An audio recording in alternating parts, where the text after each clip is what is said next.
Shalom teman-teman semuanya dan juga Bu Asih.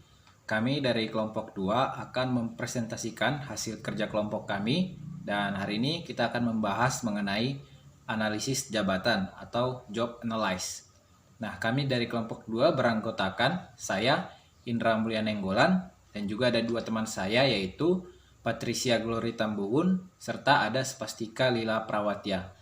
Nah, diharapkan teman-teman menyimak presentasi dari kami ini dan juga akan disediakan sesi pertanyaan nanti di sinkronus. Jadi boleh dicatat terlebih dahulu sembari mendengarkan presentasi kelompok kami. Selamat menyimak. Baiklah, adapun tujuan daripada presentasi hari ini yaitu adalah untuk mengetahui bagaimana proses menganalisis jabatan yang diperlukan dalam organisasi dan juga mengetahui bagaimana menulis deskripsi pekerjaan ataupun job description. Supervisor atau HRD biasanya mengumpulkan satu atau lebih dari beberapa jenis informasi melalui analisis jabatan. Yang pertama ada kegiatan kerja, berisikan informasi tentang aktivitas aktual dari pekerjaan tersebut, seperti membersihkan, menjual, mengajar, atau melukis. Daftar ini juga mencakup bagaimana, mengapa, dan kapan pekerja melakukan setiap aktivitasnya. Yang kedua ada perilaku manusia, berisikan informasi tentang perilaku SDM yang dibutuhkan dalam pekerjaan, seperti berkomunikasi, mengangkat beban, atau berjalan jauh. Yang ketiga ada mesin, alat, perlengkapan, dan alat bantu kerja atau pendukung. Berisikan informasi mengenai alat yang digunakan, bahan yang diproses, pengetahuan yang ditangani atau diterapkan seperti keuangan atau hukum, dan layanan yang diberikan seperti konseling atau perbaikan. Yang keempat, ada standar kinerja. Berisikan informasi tentang standar kinerja dalam pekerjaan, seperti dalam hal kuantitas atau tingkat kualitas untuk setiap pekerjaan. Jadi seperti penilaian. Yang terakhir adalah syarat atau kriteria SDM. Berisikan informasi seperti pengetahuan atau keterampilan, yaitu pendidikan, pelatihan, atau pengalaman kerja, dan atribut pribadi yang diperlukan, seperti bakat, kepribadian, ataupun minat dari para pekerja. Ada 6 langkah untuk melakukan analisis jabatan. Langkah pertama, memutuskan bagaimana akan menggunakan informasi. Hal ini menentukan data yang akan dikumpulkan. Penggunaan teknik pengumpulan data seperti wawancara baik dilakukan untuk menulis deskripsi pekerjaan. Langkah kedua, meninjau informasi latar belakang yang relevan seperti bagan organisasi, bagan proses, dan deskripsi pekerjaan. Bagan organisasi menunjukkan pembagian kerja dan posisi jabatan pada keseluruhan organisasi. Bagan harus menunjukkan judul di setiap posisi dan memaknai garis yang saling berhubungan, siapa melapor kepada siapa, dan jalur komunikasinya seperti apa. Bagan proses memberikan gambaran yang lebih rinci tentang alur kerja.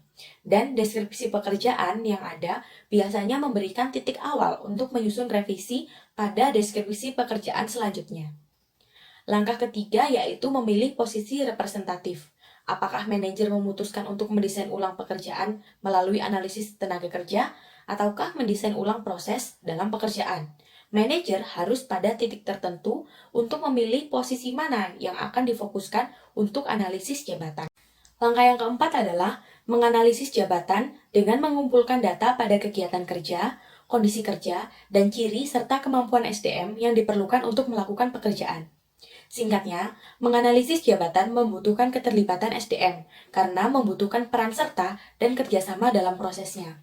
Jadi pada proses ini, HRD melakukan wawancara dengan pekerja untuk menyesuaikan job deskripsi atau deskripsi pekerjaan yang ada dengan kinerja para pekerja dan selanjutnya akan dievaluasi pada bagian mana pekerja ini akan ditempatkan.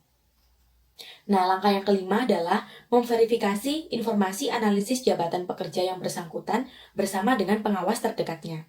Hal ini akan membantu memastikan bahwa informasi tersebut benar dan lengkap secara faktual dan membantu pekerja untuk mendapatkan penerimaan dari mereka karena HRD ini mengkonfirmasi kepada pengawas terdekatnya. Langkah yang terakhir adalah mengembangkan deskripsi pekerjaan dan spesifikasi pekerjaan. Deskripsi pekerjaan menjelaskan aktivitas dan tanggung jawab pekerjaan serta fitur-fitur yang penting, seperti kondisi kerja. Sedangkan spesifikasi pekerjaan merangkum kualitas pribadi, sifat, keterampilan, dan latar belakang yang diperlukan untuk menyelesaikan pekerjaan tersebut. Kita masuk pada penjelasan metode pengumpulan informasi. Dalam melakukan analisis pekerjaan atau jabatan, perusahaan perlu mengumpulkan beberapa informasi seputar tugas, tanggung jawab, dan aktivitas kerja dari setiap karyawannya. Nah, dalam mengumpulkan informasi-informasi tersebut dapat melalui beberapa metode, misalnya wawancara, observasi, kuesioner, dan juga metode-metode lainnya. Menurut Gary Desler sendiri, wawancara mungkin dapat menjadi metode yang baik untuk dapat mengumpulkan informasi seputar tugas pekerjaan dan memberikan deskripsi yang jelas terkait tugas tersebut. Sedangkan untuk kuesioner sendiri, itu juga dapat menjadi metode yang baik untuk dapat mengukur nilai dari setiap pekerjaan. Jadi maksudnya, apapun metode yang dipilih, itu sebenarnya baik asalkan sesuai dengan tujuan dan kebutuhan dari pihak manajemen tersebut. Metode yang pertama, wawancara. Wawancara ini dapat menjadi metode yang mudah dan juga cepat dilakukan karena hanya bertanya langsung gitu dengan orang yang akan diwawancarai. Nah, wawancara ini dapat dilakukan dari yang kurang terstruktur sampai yang paling terstruktur. Yang kurang terstruktur itu maksudnya hanya memuat pertanyaan-pertanyaan umum saja, misalnya seputar pengalaman pendidikan atau pengalaman pekerjaan dan berbagai pertanyaan umum lainnya. Sedangkan untuk yang terstruktur ada panduan pertanyaan atau panduan wawancara yang jelas, yang lebih detail, lebih mengerucut kepada kebutuhan dari pihak manajemen tersebut. Nah, wawancara ini dapat dilakukan secara individu, kelompok, maupun supervisor. Individu artinya hanya satu orang saja yang diwawancarai. Untuk kelompok ada beberapa orang yang diwawancarai, tetapi orang-orang tersebut dalam satu jenis pekerjaan yang sama. Nah, untuk supervisor ini mewawancarai supervisor dari setiap divisinya. Mengapa? Karena supervisor dapat dibilang sebagai orang yang mengawasi dalam satu divisi tersebut. Jadi dia mengetahui begitu pekerjaan aktivitas yang dilakukan oleh karyawan-karyawan. Yang kedua ada kuesioner. Kuesioner juga dapat menjadi cara yang tepat untuk mengumpulkan informasi seputar tugas dan tanggung jawab dari seorang karyawan. Sama halnya dengan wawancara, kuesioner juga dapat berupa pertanyaan yang kurang terstruktur sampai pertanyaan yang terstruktur. Jadi di kuesioner ini karyawan diminta untuk memberikan penjelasan terkait dengan aktivitas kerjanya, kemudian berapa lama waktu yang ia luangkan untuk menyelesaikan suatu pekerjaan. Dan di sisi lain, kuesioner mungkin hanya memberikan penjelasan seputar tugas utama dari seorang karyawan tersebut. Metode yang ketiga ada observasi. Jadi pihak manajemen melakukan pengamatan secara langsung kepada karyawan. Untuk observasi sendiri mungkin tepat atau cocok bagi pekerjaan-pekerjaan atau aktivitas fisik gitu, maksudnya yang dapat dinilai langsung dengan mata kita gitu. Sedangkan untuk aktivitas non fisik mungkin seperti pengacara itu kurang dapat memberikan penjelasan yang akurat bila menggunakan metode observasi saja. Nah, biasanya dalam melakukan observasi, manajer itu juga melakukan wawancara. Jadi sembari mengobservasi, manajer juga sambil mewawancarai karyawan. Pendekatannya adalah mengamati pekerja di tempat kerja selama siklus kerja secara lengkap. Siklus kerja yang dimaksud adalah durasi yang dibutuhkan dalam menyelesaikan suatu pekerjaan. Nah, hal yang dilakukan di dalam mengobservasi adalah mencatat semua aktivitas pekerjaan karyawan, kemudian meminta karyawan untuk memberikan penjelasan aktivitas yang dia kerjakan, serta aktivitas-aktivitas lain yang mungkin tidak dapat dipantau oleh manajer pada saat itu. Metode yang keempat ada buku harian atau log. Jadi manajer dapat meminta karyawan untuk membuat satu buku harian tentang hal-hal apa saja yang dia lakukan selama seharian beserta dengan waktunya. Jadi mungkin contoh saya sewaktu mengikuti praktek kerja industri pada saat saya duduk di bangku kelas 12 SMK. Jadi kami diminta setiap harinya itu untuk membuat jurnal kerja. Jadi ada tabel gitu, ada kolom aktivitas kerja, kemudian waktu. Misalnya saya melakukan mengarsip dokumen. Jadi di samping mengarsip dokumen saya harus mencantumkan dari pukul berapa sampai pukul berapa saya menyelesaikan pekerjaan tersebut. Nah, kemudian setelah selesai menyusun jurnal kerja dalam sehari, saya harus meminta tanda tangan dan juga memberikan jurnal tersebut untuk diperiksa kepada supervisor dari industri atau mentor kerja saya gitu. Nah, kalau tadi menggunakan metode kualitatif untuk mengumpulkan informasi, kali ini menggunakan metode kuantitatif. Metode kuantitatif ini dapat berguna sebagai acuan begitu dalam pembayaran atau dalam memberikan gaji kepada seorang karyawan. Mungkin dapat menjadi sebuah masalah begitu. Kalau misalnya pekerjaan A itu dianggap sebagai pekerjaan yang lebih menantang daripada pekerjaan B, tetapi kenapa untuk gaji atau bayaran untuk orang yang melakukan pekerjaan A itu lebih kecil dibandingkan oleh orang yang melakukan pekerjaan B. Nah, oleh karena itu diperlukan suatu alat begitu untuk menilai sebuah pekerjaan atau semacam rubrik penilaian dari pekerjaan. Nah, contohnya itu dengan questionnaire analisis posisi. Jadi questionnaire analisis posisi atau position analyzing questionnaire ini adalah alat analisis pekerjaan kuantitatif yang sangat populer. Biasanya itu terdiri dari questionnaire yang berisi 194 item, di mana masing-masing item ini termasuk dalam satu dari 5 aktivitas dasar PAQ, yaitu yang pertama memiliki tanggung jawab pengambilan keputusan, komunikasi, dan sosial. Kemudian yang kedua melakukan aktivitas terampil. Yang ketiga itu aktivitas secara fisik. Yang keempat mengoperasikan kendaraan atau peralatan. Dan yang terakhir yang kelima itu memproses informasi. Jadi itu 5 aktivitas besar dari 194 item dalam kuesioner. Untuk contohnya, teman-teman bisa lihat pada gambar yang ada di samping, itu information input. Jadi ini semacam rubrik penilaian tentang sejauh mana sih karyawan ini menggunakan suatu informasi sebagai pedoman dia dalam melakukan suatu pekerjaan begitu. Kalau mau dilihat mungkin mau ambil satu contoh gitu ya. Yang nomor 1 itu dikasih nilainya 4 itu considerable, artinya baik mungkin. Jadi written materials, jadi materi-materi yang tertulis seperti buku dan lain sebagainya itu digunakan dengan baik oleh karyawan di dalam melakukan pekerjaannya.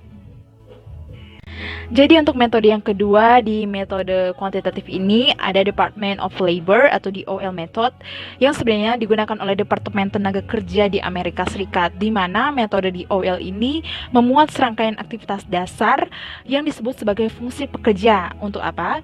Untuk menggambarkan apa yang harus dilakukan oleh pekerja sehubungan dengan 3 hal yang ada di tabel. Kalau teman-teman lihat ada data, kemudian people, kemudian ada things. Jadi misalnya sehubungan dengan people nih, pekerja ini termasuk di mana sih? Pendampingan kah, negosiasi, pengawasan kah, begitu.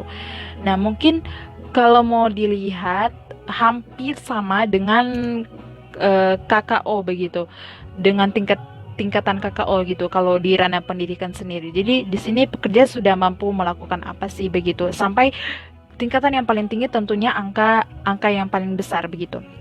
Kemudian gambar di sampingnya itu ada semacam report atau laporan tentang pekerjaan seorang karyawan mulai dari job summary-nya. Kemudian yang kelima kalau kita lihat ada performance dari pekerja begitu. Nah, disinilah yang masuk worker functions tadi, yang tabel tadi. Jadi disitu kan dinilai data dia termasuk yang kelima mengcopy begitu. Kemudian people dia termasuk yang keenam, speaking. Kemudian yang things dia yang kedua, operating gitu. Jadi raport ini atau laporan ini itu berpatokan atau memuat juga dari worker functions tadi. Nah, selanjutnya kita akan membahas mengenai bagaimana menulis deskripsi pekerjaan ataupun sering kita sebutkan dengan istilah job description. Nah, salah satu bagian penting dari analisis jabatan ini adalah job description, di mana job description atau deskripsi pekerjaan ini adalah pernyataan tertulis tentang apa yang sebenarnya dilakukan pekerja, bagaimana dia melakukannya, dan juga bagaimana kondisi kerja dalam pekerjaan itu. Biasanya ini diberikan sebelum melamar di suatu organisasi perusahaan, sehingga orang-orang yang ingin mendapatkan pekerjaan tersebut terlebih dahulu tahu apa yang akan dia isi posisinya dalam perusahaan tersebut. Job description mencakup beberapa bagian. Nah, disebutkan dalam presentasi ini ada 7. Yang pertama, job identification atau identifikasi pekerjaan.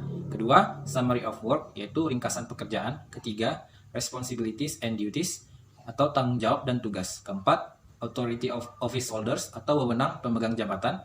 Yang kelima, performance standards atau standar kerja.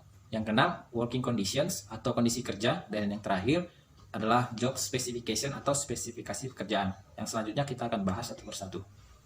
Yang pertama adalah job identification. Nah, seperti yang terlihat pada gambar, bagian daripada identifikasi pekerjaan itu biasanya dan pada umumnya itu terletak di bagian atas seperti job title atau recommended salary grade, job family dan sebagainya. Nah, itu masuk ke dalam bagian job identification.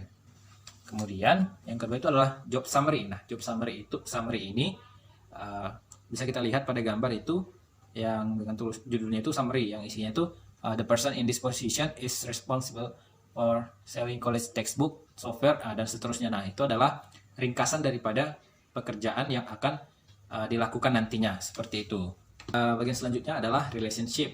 Nah, pada case tertentu ada beberapa deskripsi pekerjaan yang berisi mengenai statement hubungan dalam dan juga luar organisasi. Nah, biasanya ini kita temukan di perusahaan besar yang sudah berekspansi. Nah, bagian selanjutnya adalah responsibility and duties, yaitu tanggung jawab dan juga tugas yang akan dilakukan dalam pekerjaan ini. Nah, ini bisa kita lihat pada gambar, yaitu primary responsibilities. Itu ada beberapa titik yang menjadi tanggung jawab dan juga tugas ketika nanti sudah mendapatkan pekerjaan yang dituliskan pada job description yang ada di gambar, seperti itu. Kemudian selanjutnya adalah performance standard and working condition, yaitu bagian standar kinerja yang mencantumkan standar yang diharapkan perusahaan agar dicapai karyawan untuk setiap uraian tugas dan juga tanggung jawab utama. Nah, kita masuk pada bagian menulis spesifikasi jabatan. Yang pertama, spesifikasi karyawan yang terlatih versus tidak terlatih. Menulis spesifikasi jabatan untuk karyawan yang terlatih cenderung relatif mudah, karena sebagian besar berfokus pada sifat-sifat seperti lamanya pelayanan sebelumnya, kualitas pelatihan yang relevan, dan kinerja pekerjaan sebelumnya. Sedangkan untuk karyawan baru yang tidak terlatih, harus ditentukan dulu kualitas seperti ciri fisik, kepribadian, minat, atau keterampilan sensorik yang menyiratkan beberapa potensi untuk melakukan atau melatih pada jabatan tersebut. Jadi untuk karyawan yang terlatih itu digunakan untuk mengimprove atau meningkatkan kinerja dari yang sebelumnya untuk yang akan datang. Sedangkan yang tidak terlatih adalah untuk membangun keterampilan dalam kinerjanya. Yang kedua, spesifikasi berdasarkan pertimbangan. Nah, sebagian besar spesifikasi jabatan berasal dari dugaan orang-orang seperti supervisor dan HRD. Dugaan ini maksudnya pertimbangan. Nah, ada beberapa cara untuk mendapatkan pertimbangan tersebut. Supervisor atau HRD cukup meninjau suatu tugas pekerjaan dan menyimpulkan dari hal-hal tersebut sifat dan keterampilan manusia yang seperti apa yang dibutuhkan dalam pekerjaan tersebut. Atau HRD dan supervisor dapat memilih dari kompetensi yang terdaftar dalam web deskripsi pekerjaan seperti yang ada di www.jobdescription.com. Yang ketiga, ada spesifikasi berdasarkan analisis statistik. Tujuannya di sini adalah untuk menentukan secara statistik hubungan antara beberapa prediktor, yaitu ciri manusia seperti tinggi badan, kecerdasan, atau ketangkasan, dan beberapa indikator atau kriteria efektivitas kerja, seperti kinerja yang dinilai oleh supervisor. Pendekatan ini memiliki 5 langkah. Yang pertama, menganalisis jabatan dan memutuskan bagaimana mengukur kinerja dari jabatan tersebut. Kedua, memilih ciri-ciri pribadi seperti ketangkasan yang dapat memprediksi kinerja yang sukses. Yang ketiga, menguji kandidat untuk ciri-ciri tersebut. Yang keempat, mengukur prestasi kerja dari calon di jabatan tersebut. Dan yang terakhir, menganalisis secara statistik hubungan antara ciri SDM, yaitu ketangkasan, dan prestasi kerja.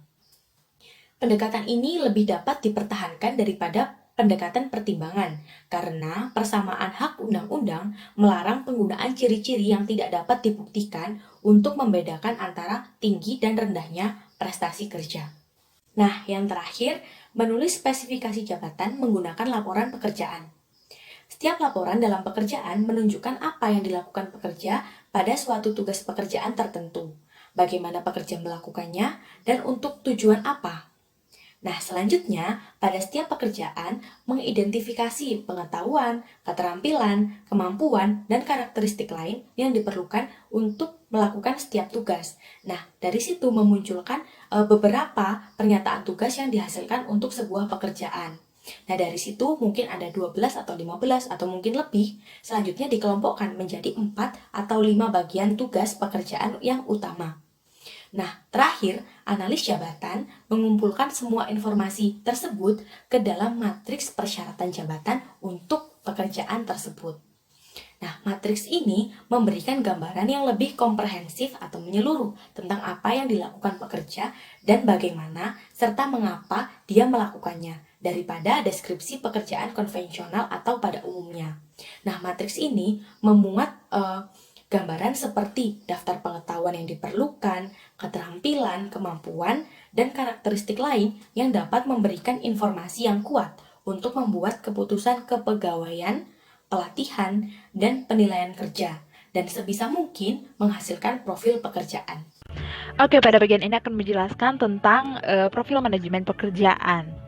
Nah, jadi tujuan penulisan profil manajemen pekerjaan atau yang sering disebut sebagai profil kompetensi itu untuk memberikan deskripsi yang lebih terperinci terkait dengan kinerja luar biasa atau kompetensi yang diinginkan oleh perusahaan dalam satu peran atau satu pekerjaan begitu.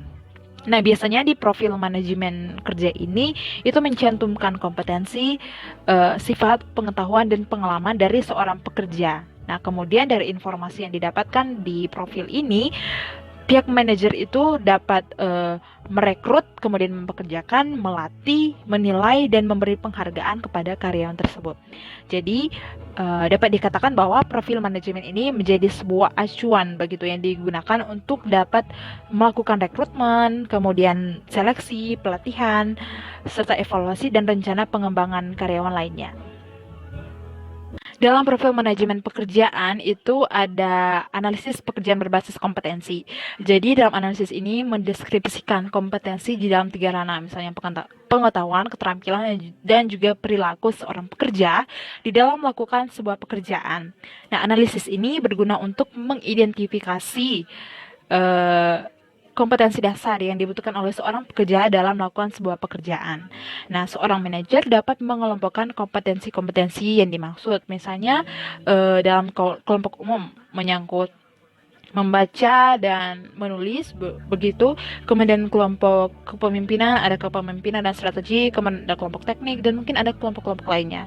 Nah, untuk memberikan sedikit gambaran mungkin tentang model kompetensi, teman-teman dapat melihat gambar piramida di samping, di mana dari tingkatan pertama yang paling atas, begitu ya, kita lihat yang berwarna kuning itu menyangkut tentang peran dari bagian pekerjaan begitu yang diharapkan itu apa aja sih begitu. Kemudian yang tingkatan kedua yang warna orange, areas of expertise. Jadi di sini hal-hal inilah yang diharapkan untuk menjadi skill atau seorang pekerja harus mahir dalam hal-hal tersebut. Kemudian tingkatan yang paling bawah yaitu yang biru, yang foundation competencies atau kompetensi dasar yang diharapkan itu dari masing-masing peran, misalnya dari personal competencies. Nah, personal competencies yang harusnya dimiliki itu apa saja begitu sebagai kompetensi dasarnya. Kemudian interpersonal competencies apa saja. Kemudian dalam ranah HR or business management itu apa saja begitu.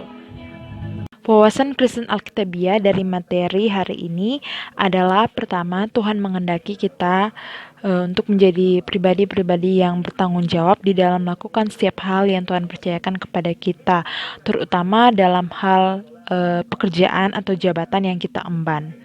Dan yang kedua itu, dalam melakukan suatu pekerjaan kita perlu untuk bertindak hati-hati, tidak gegabah, perlu melakukan perencanaan dan analisis yang matang terlebih dahulu. Demikian presentasi dari kami, kelompok 4, Indra, Patricia, dan Tika. Kami ucapkan terima kasih kepada Ibu Asi dan juga teman-teman sekalian atas perhatiannya. Dan sampai jumpa pada sesi sinkronus nanti.